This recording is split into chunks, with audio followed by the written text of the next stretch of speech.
How's it going, everybody? Today we are at Hidden Hive Beverages. I am with Chris Roach, the owner, proprietor, head meadery and sangria maker, beer maker. You make everything. I try to make everything. We are working really hard to basically make ready-to-drink honey-based cocktails.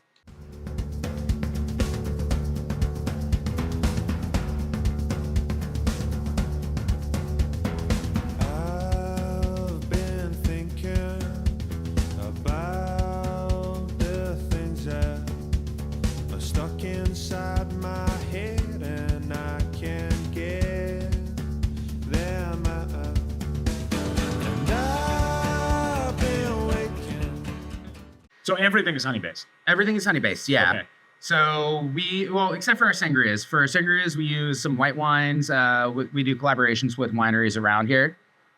Do you have to be good with bees in order to do your job? Absolutely not, no. So you're not actually working with bees? I'm terrible with bees. I just got stung for the first time. Really? In Yeah. the process of making one of your drinks? Or just walking around in the Walking wild? around, because a lot of bees, anytime they smell the honey, they're going to come in. And there was one I was trying to get outside, and it decided to sting me. This is an occupational hazard. It absolutely is. Your insurance should cover this. It would be really nice to have insurance. Owning a business is so much fun. Yeah, it doesn't really sound like it. I got to tell you, though, coming to your business, I like a lot. And also, before we even get started, having done a couple of these, by far the best chairs that we've had on any episode. I appreciate that. These are very, very cool. I appreciate that. Thank you. We're back here in, what do you call this space? So this is the production space, the mad scientist room, I like that. Super dirty kegs everywhere. I cleaned it up for you guys. Really? It looks nice. I feel like you're downplaying this. It's not bad at all. It's not too bad. You should have seen it yesterday. It looks like people work here. I don't know Yes, if that is absolutely. an insult. No, What I'm no, saying I is that appreciate this is that. obviously an operating room. Yeah. Yeah. We have 4 of these vats. I'm going to sound like an idiot throughout this entire podcast. It's all because good. I do not understand anything about brewing. Fair. I certainly don't know anything about making mead or sangria or anything like that. So let's just start there. What do these do? I understand that it comes out of there, but Yes. at what point are we moving what I'm drinking in this glass, which is fantastic, by the way. I appreciate that. Yeah, what am I drinking, actually? So you are drinking our Honeybird mead cocktail. We put it in a keg. This one is actually a brand new thing that we put on today, especially for you guys. So Really? It is a blend of our base mead with our Zingaro aperitif mead that we make. so I'm drinking 2 meads in one glass right here? 2 meads in one glass. Wow, Yes, look at indeed. Pineapple juice and a little bit of simple syrup and grenadine. Yeah, I got to tell you, I taste the pineapple. It reminds me of a Mai Tai a little bit. Yeah. The taste of it. So this is based off the Jungle Bird cocktail. The Jungle Bird is a classic tiki cocktail, normally made with coconut rum, Okay. or Jamaican rum rather. But we decided to use mead instead as our high proof alcohol. I'm not trying to grease the wheels with you. This is truly stupendous. I appreciate that. Thank you. A bit. All right, back to these guys. Yes. At what point is this what I'm drinking in my glass in there? Is that the final product, or is this coming out as some sludge and then it goes through some other process? So we normally will do 10 barrel batches. 10 barrel batches is 315-ish. Because we don't have we don't need a lot of headspace. We are able to do about 350 gallons in our batches. Okay. And that takes about 600, 700 pounds of honey. So we put everything in these tanks, blend it with water and our yeast and our proprietary nutrient strain, and then it turns into alcohol, basically. So every one of these is 600 to 700 pounds of honey. Is that what you said? Correct, yeah. How many bees is that? How are you going to know much honey? I don't know. How much honey does a bee produce? A bee produces a tablespoon of honey in their lifetime. A single bee. Yes. So there's a lot of bees. There's a lot of All right, bees. so this is a product of many, many bees. Yes, this is just one glass of this is 300 to 400 bees. It's their life's work Really? Okay. in one glass. Wow, that's amazing. Yep. So I'm drinking the oeuvre of a couple of bees. Yes, here. indeed. Yeah, there we go. Cheers. Cheers. All right. Where do your bees come from? How do you get your honey? So we have a I couple feel like of we should start at the source here. That's all good. We have a couple different sources that we use. I love buying my orange blossom honey from Temecula Valley Honey Company. Okay. Temecula Valley, they are a conglomeration of a couple different apiaries here in Southern California. And Great they word, get, by the way, apiary. what's that? Apiary. I was trying to remember what Apiary, a guy yeah. who works with bees is. And I was like, I know it's something that sounds like apiary. Yep. Yeah. And so we'll get all the orange blossom from them. Our wildflower we normally get from Sue Bee. Sue Bee honey is like the main, like the big honey. The big guy. The honey conglomerate. Yes, indeed. So, Big Honey. And they're based. Gotta buy from Big Honey every once in a while. But It's all right. They're based out of Anaheim. Okay. And so we'll grab a bunch of honey from them, and each one of these takes about 11 to 12 buckets, 5-gallon buckets of honey, which is way more honey than I ever thought that I would buy. Do they come in like actually like with buckets of honey? It literally It's is like a straight up like Winnie the Pooh situation. It's a 5-gallon pail, yeah. And trying to pour that, especially so one of the things about that's honey, a great point too, actually. If honey sits for too long, it gets crystallized. Okay. And the whole thing will turn solid. They actually found some honey from a Egyptian tomb, and they were able to reconstitute it. So this is like 3,000-year-old honey that they are. Did they make it in the mead? What they did not. No, they just tested it to see what like flowers were used. They drank it. Drank it. I'm sure they did. There's some Egyptian guy right now. Someone tried it. I guarantee someone tried it, and I'm very jealous. This is sort of like the plot of Jurassic Park in lots of ways. It kind of is, yeah. except without not amber, just amber color liquid. Could I make mead out of amber? Do you think? You know what amber is. Now I'm asking questions on far. Let's get back to the bees. Oh my gosh. Okay, so you get the honey. Yeah. You decide I'm going to make what's in my glass right now. Yeah. Where does the honey fit into the entire equation here? So we'll take the honey. We will make our base mead because we're trying to do the ready-to-drink mead cocktails. What does that mean when you keep saying ready to drink? So there's different types of. Yeah. So right now, the biggest growing sector in the alcohol industry is ready-to-drink canned cocktails. Meaning like a cut water or something? Yeah, like cut water, like a margarita or something like that. Got it. I just crack it open. Beatbox or the Buzz Balls, which taste like absolute crap. Oh my God, how dare you? That's the main sponsor of this podcast, is Buzz Balls, actually. Shoot. Then 16-year-old boys who steal it out of Ralph's. But yeah, so ready to drink is where we're positioning ourselves, because mead is in 2015 was the fastest growing alcohol segment. Really? And it kind of fell off during COVID. That's when seltzers got really popular. And then you saw the ready to drink cocktails because people wanted to have something that they could just pour into a glass over ice and you're ready to go. Yeah, it makes sense. And so we are going to position ourselves as, you can open this up. This is Saving the Bees. This tastes really damn good. It's high alcohol and it's just fun. It is high alcohol. You told me this is like 9.5%. That one's 9.5. Yeah, the one I'm drinking is 6.9. But we do What are you drinking? I'm drinking the Pink Lemonade. Okay. Pink Lemonade is a mead that we made for an In-N-Out Beer Festival back in 2017. It was up in Fullerton. It was the most fun we ever had. Does that mean you got drunk? Got very drunk. But we also we're the only people that made a pink lemonade flavored product. Okay. Everyone else was making like their IPAs, their pale ales, which is fine. But this is before the big seltzer revolution, so no one made like a pink lemonade seltzer. Coming across, yeah. And you're a pioneer. You know what? I do what I can. This is 9.5%. You said. Yeah. I feel like if I drank 2 of these little glasses of this, I'd be feeling it. Oh, absolutely. Yeah. Well, and that's one of the things with mead is you don't know how much you've had until you stand up. Yeah, man, it's so tasty. Yeah. You know? It's easy to drink. I love it. Okay, so we got the honey, we put it in the vats, and we mix all this stuff.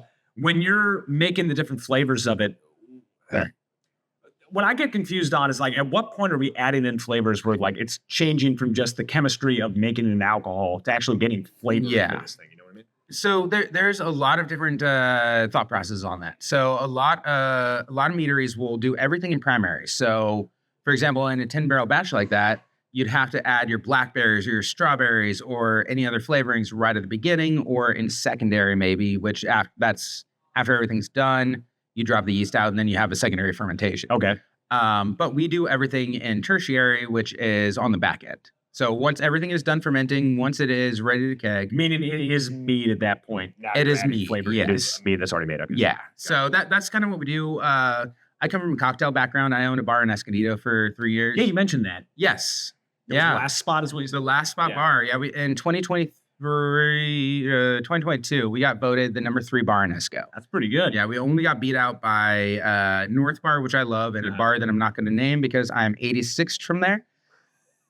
That is a story for a different time. Learning a lot about you in this little amount of time here. Yeah. Oh, well, But, fuck them. yeah, it was a fun bar, and one of the things was we were a beer and wine bar, and mead is technically classified as a wine. That's the other reason why we want to do the mead cocktails is because I can sell our meaderita, for example, Meaderita, I love that. to a Mexican restaurant that can't buy a margarita or can't make a traditional margarita. That's brilliant. But they can have a meaderita on tap because they're going to put it next to their other like 6 beers that they have. Oh, And now you've got a margarita on tap and you're good to go. You're a goddamn businessman. That's what I try to do. You're an artist, a businessman. Look at you.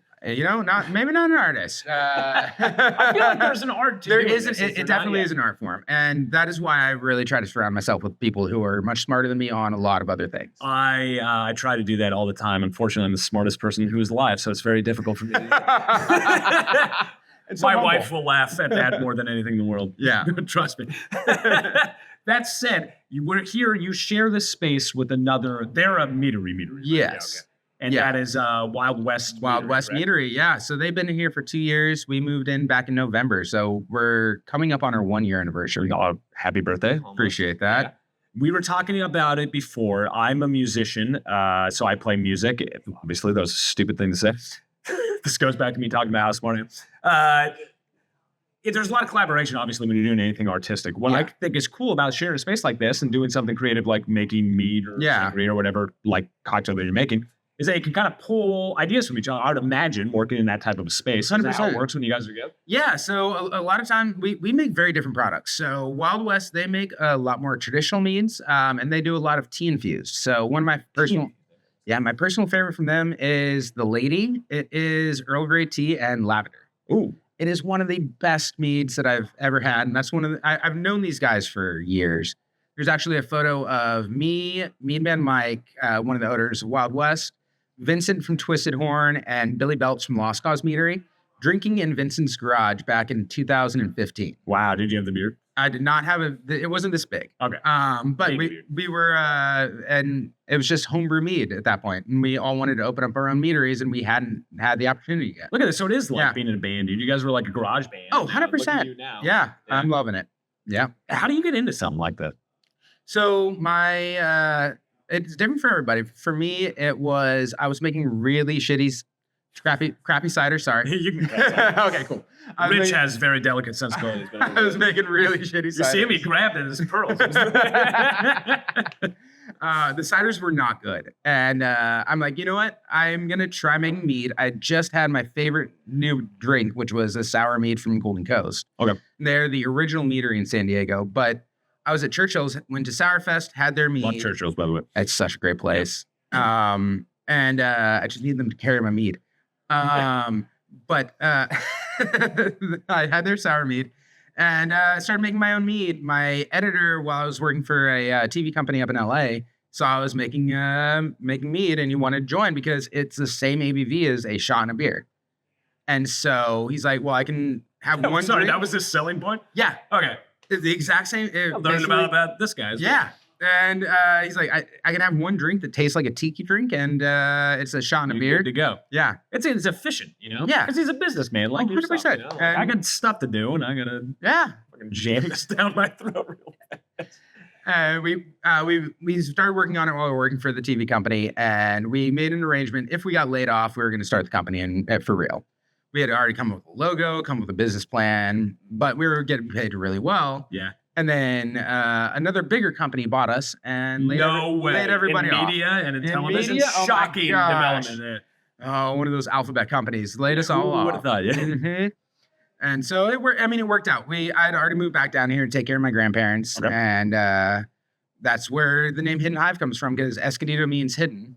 Okay. And so I didn't know that either. yeah, and technically I think it's Hidden Valley, but you can't call a meadery Hidden Valley meadery because now it Because sounds the like ranch company. you're gonna be making ranch flavored Yeah. mead, which I need to do at some point. Yeah, I feel like we just stumbled upon something that we should do. You know what? We'll I cross like it. over. But see, this is where all the ideas come from. That's my goal in life, is to find crossovers between major brands I like it.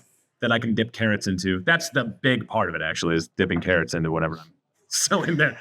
What were you doing in TV? I don't know. We talked very briefly about this, but I lived in Los Angeles for a long time, and I worked in Hollywood, and I did a whole bunch of annoying Hollywood stuff. But I was a producer. I own 2 of my own production companies, and then I worked for. Can I say the name of the company? Yeah, I sure. worked for Pop TV, Okay. Yeah. and Pop TV used to be TV Guide Network. Then it was TVGN, and then Pop TV. I was one of the recuts producers on the TV show Schitt's Creek. Oh my gosh. All right. And like it was a fun gig. I loved it. I basically was formatting things for our commercial time here in the U.S. Pissed off Eugene Levy one time. Oh my God. And what did you do?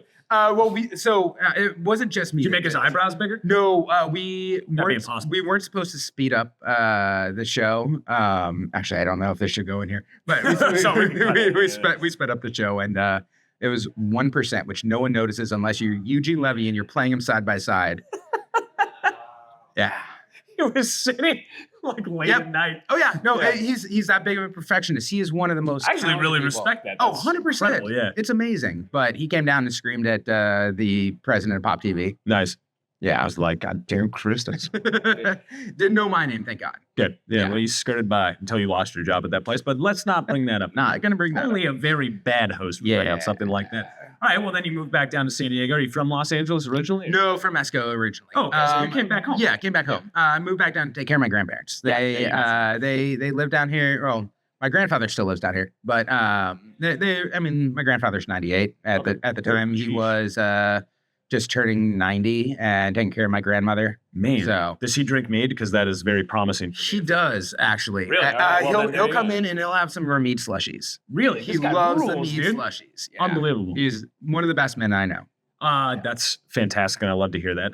One of the other things I really loved about just like walking through the space immediately, I assume this is probably more like from the Wild West meadery, Yeah. based on the theme. But all of these vats, I don't know if it picks up on camera, they're named after. This was the first thing I noticed when I walked in. They're named after the group, From Wine Earth's Tombstone. group Yeah. from Tombstone. Yep. Yeah. Yeah, they did that before we moved in because they're the ones that own the 10 barrels. Okay. This is my little 5 barrel right here. Gotcha. And I'm going to name it. I looked up the name of the antagonist of Tombstone. I can't remember the name, Well, but there's a couple, right? Yeah. Who's the main guy though? Because there's Rico, like- who Johnny Rico, who Yeah. Doc Holliday shoots. But then who's like the leader? it's of the like gang, it's like actually, right? it starts with a G, I think. I know what he looks like. I Yeah. can see him with his little black mustache. But I'm thinking about naming my tank the antagonist. Nice, you should. Yep. Exactly. It just kind of like hides in the corner. 100%. Nearly sneers at people. Yeah, nearly. I meant snidely, whatever. All right, so we get into mead. We start making mead. When does it really like start to take off for you?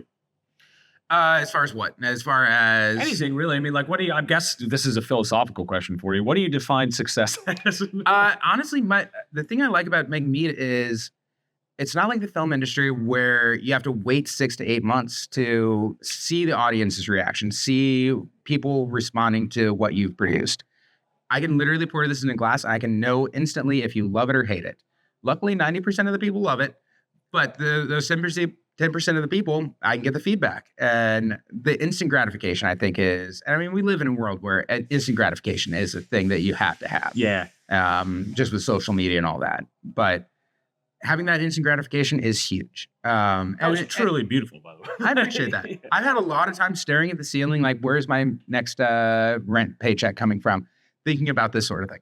It's beautiful, though, because you're doing it with a passion. Yeah. What I love about so many things in San Diego specifically is that you meet these people who are working in this beer industry or meat industry, like just cocktail industry, I guess if you want to like put an umbrella term on it, who really are passionate about it.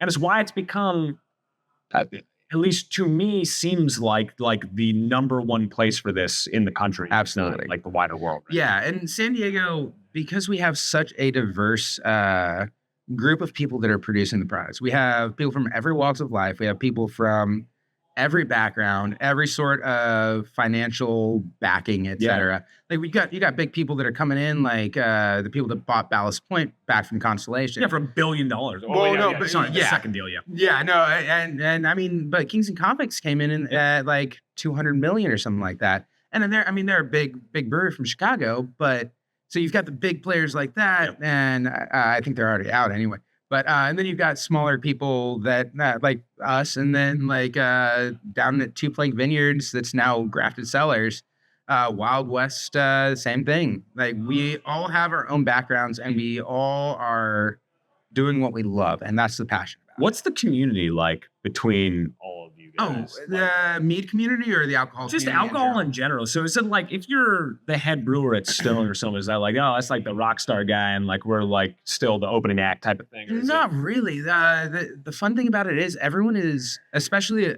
the littler guys like us, we're all still friends. Like, and I mean, even the big guys at Stone, we're all friends. We That's all awesome. we all get along. Like we go to Lost Abbey and see Tommy, and if you tell him that you work in the industry, he'll chat with you and Nice. be a great guy. Do you guys like talk shop when you're in there? I've never chatted with him, but other people that I know have. Just in and general, though, Just in it's like, general, yeah.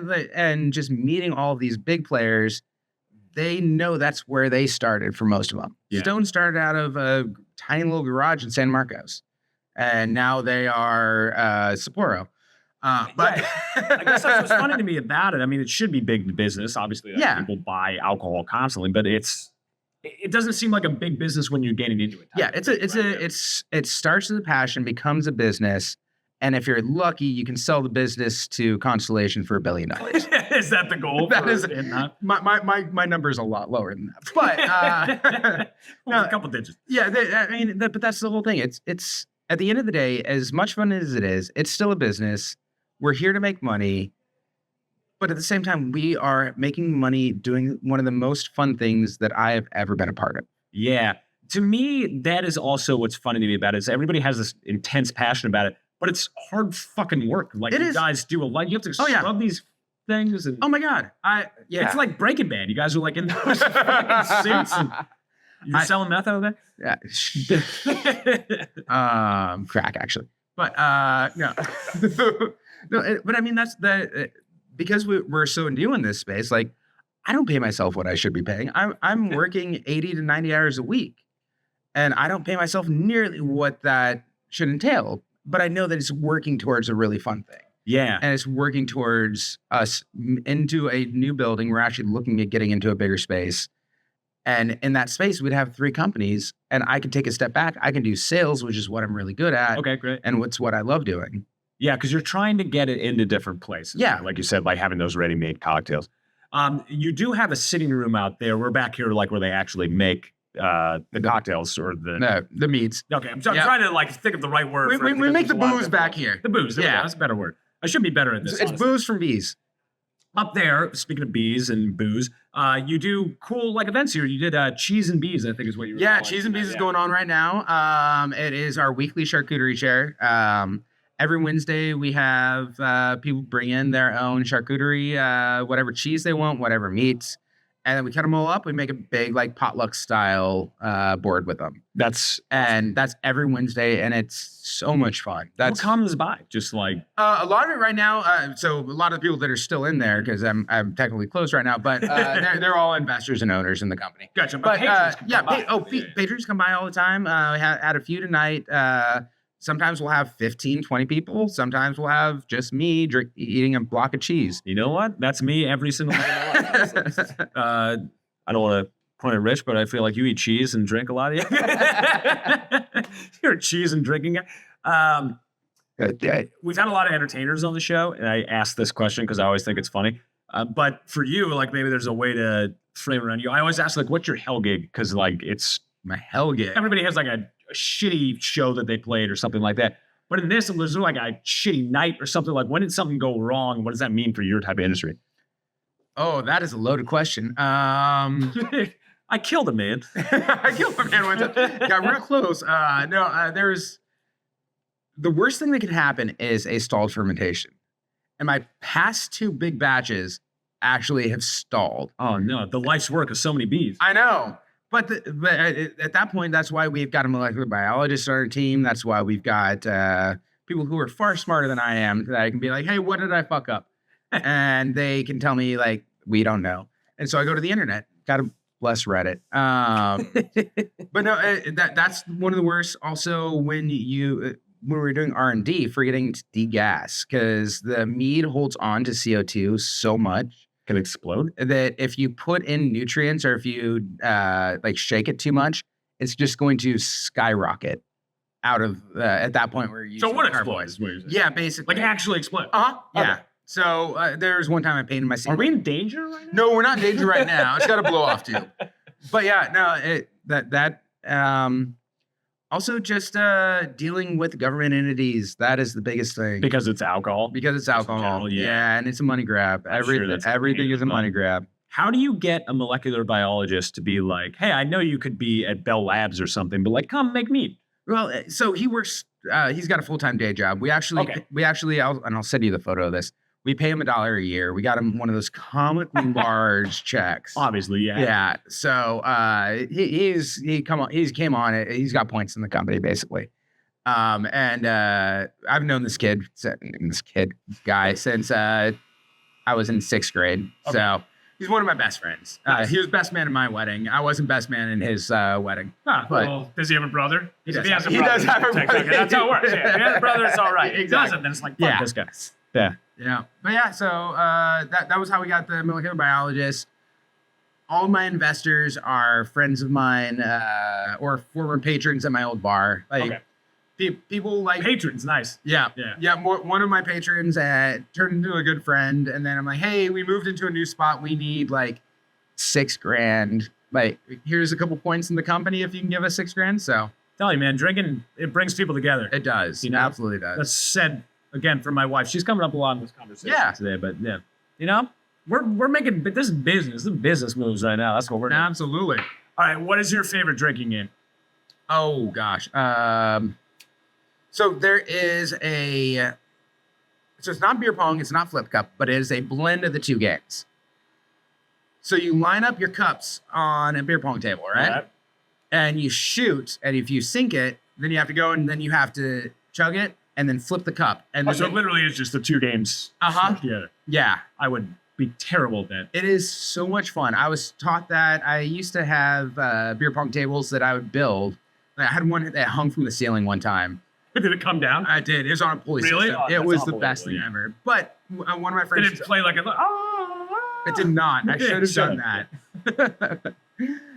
But yeah, one of my friends taught it to me, and that has turned into my favorite drinking game. That or, I mean, it's just traditional beer pong. Yeah, you can't go wrong. You can't go wrong with There's that. a reason why it's that. Yeah, Absolutely. for sure. Can you tell me about Viking Fest? There's I'm Yeah. pointing. Nobody knows what I'm pointing at, but there's actually a sign for it over there. So Viking Fest is happening end of September, September 20th and 21st this year, I believe. And it is I think Ren Fair, but Viking themed. And it is Perfect for mead, I feel like. 100%. Every meadery in San Diego is going to be there, plus about 10, 15 breweries. How many meaderies are there in San Diego? We have more meaderies per capita than anywhere else in the world. Really, right we're the mead capital of the. now. We are. Yes. Yep. So we've got on the 78 alone. I think Wait, of the world? Is that what you said, or Of the the nation? world. Oh, nice. Eat shit, Sweden. But we got yeah, it's a really good place, and we've got Viking Festival is so much fun. This is gonna be our first year there. We've wanted to do it every year since we started in 2016, but something always came up that we couldn't be there, Yeah. and so this is the first year that we get to go. Oh yeah. Are you dressing up like Viking? I'm going full. That's why I'm growing my beard I'm out saying right now. the beard, like Yeah, you've got a Viking like- thing going on right now. So I'm Jewish. I'm Oh, getting okay. the Shylocks right now. Like I'm looking very Hasidic. But once I comb it and I put the I feel like you yeah, could it's pass gonna be as it's gonna be Viking. real good. I'm Yeah. Irish. I feel like, they see, raped my people for 80 years, but I'll still drink Yeah, I'm their Jewish drinks. Irish. I get it. Yeah. and the Vikings. Yes. Oh man, I'm very excited about it. It is one of the coolest events in San Diego. If people want to find Hidden Hive Beverages outside of just this location right here, so other places they can find them right now, or Yeah, we are in right now about 7 different bars and restaurants all Yep. across mostly North County. Okay. We did just I had some kegs picked up that are going up to Etiwanda Roadhouse up in Rancho Cucamonga. Oh, nice. Yeah, and we're gonna be delivering some hopefully pretty soon downtown San Diego, a few different locations down I there. love it. I got to tell you, I mean, this truly is like one of the better cocktails I think I've had. I really in appreciate that. recent Thank memory. you. It is very good. I'm not just spitting stuff up. I appreciate I'm also that. realizing now that it looks like a honeycomb. Which is It does, yes. Pretty cool. Yeah. Chris, Yeah. you're good, man. Hey, Thank you very much. likewise, appreciate you. Appreciate you. Cheers. Hey, there you go. Nice.